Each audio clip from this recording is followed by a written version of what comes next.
she shall not be part of that nonsense. Amen. Amen. You had to set your goals.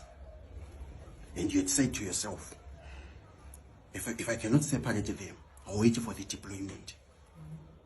I'll cause them to fight over the phone. Yes. Hear that? I'm telling you what they wanted to do. But anyway, listen when I speak the things. I meditate in the realms and going to the future. They were going to fight over the phone.